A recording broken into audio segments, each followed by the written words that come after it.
Λυκόπουλα, πρόσκοποι και βαθμοφόροι αλλά και γονείς και φίλοι των προσκόπων πήραν σήμερα το ποδήλατό τους στο Αγρίνιο και διήνυσαν μια απόσταση 7,5 χιλιόμετρων για να στείλουν το δικό τους μήνυμα. Θέλουμε να αναδείξουμε με τις δράσεις μας αυτές το ποδήλατο ως μέσο μεταφοράς μέσα στην πόλη. Η πόλη του Αγρινίου είναι μια πόλη η οποία μπορεί και πρέπει να έχει το ποδήλατο ως μέσο μεταφοράς μέσα στην πόλη. Η εκδήλωση πραγματοποιήθηκε στο πλαίσιο της Ευρωπαϊκής ημέρας χωρίς αυτοκίνητο και είχε σαν στόχο να αναδείξει το ποδήλατο σαν εναλλακτικό τρόπο μετακίνησης μέσα στην πόλη και να ευαισθητοποιήσει τους κατοίκους για ένα καλύτερο τρόπο ζωής, δίνοντας με αυτόν τον τρόπο μια ευκαιρία στο περιβάλλον μας να ανασάνει έστω και για λίγο. Είναι στα πλαίσια της Παγκόσμιας ημέρας χωρίς αυτοκίνητο, που είναι παγκοσμίως 22 Σεπτεμβρίου. Βέβαια σήμερα είμαστε μία εβδομάδα μετά αυτή την ημέρα, αλλά αυτό έχει συμβολικό χαρακτήρα που το οργανώνουμε σήμερα για να δείξουμε ότι κάθε μέρα θα πρέπει να προσπαθούμε να κινούμαστε χωρίς το αυτοκίνητο, όπου αυτό είναι δυνατό, με εναλλακτικούς τρόπους όπως είναι το ποδήλατο. Η αφετηρία της διαδρομής ήταν η πλατεία Δημοκρατίας μέσω της οδού Σαλάκου και ο τερματισμός πάλι κεντρική πλατεία της πόλης μέσω της οδού Κύπρου.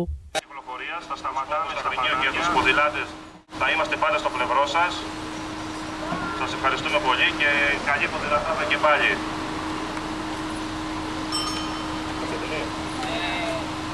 Ακούσατε λοιπόν, παρακαλούμε λοιπόν να εφαρμόσουμε τις οδηγίες που μας έδωσε η τροχέα και καλά να περάσουμε όλοι.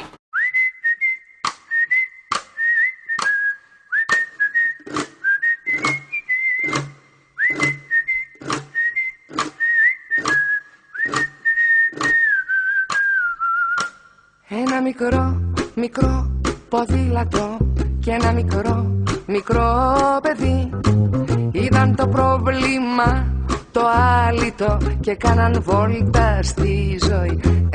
Ένα μικρό ποδήλατο και ένα μικρό παιδί είδαν το πρόβλημα το άλυτο και κάναν βόλτα στη ζωή.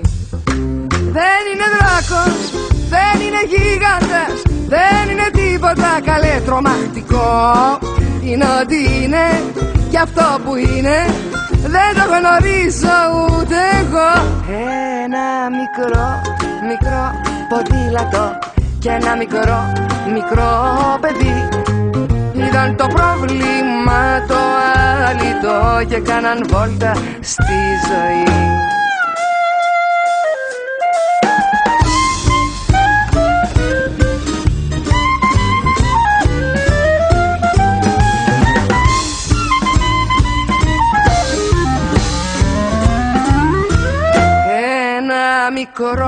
Μικρό ποδήλατο και ένα μικρό παιδί είδαν το τίποτα να ορθώνεται και κάναν βόλτα στη ζωή. Ένα μικρό ποδήλατο και ένα μικρό παιδί είδαν το τίποτα να ορθώνεται και κάναν βόλτα στη ζωή.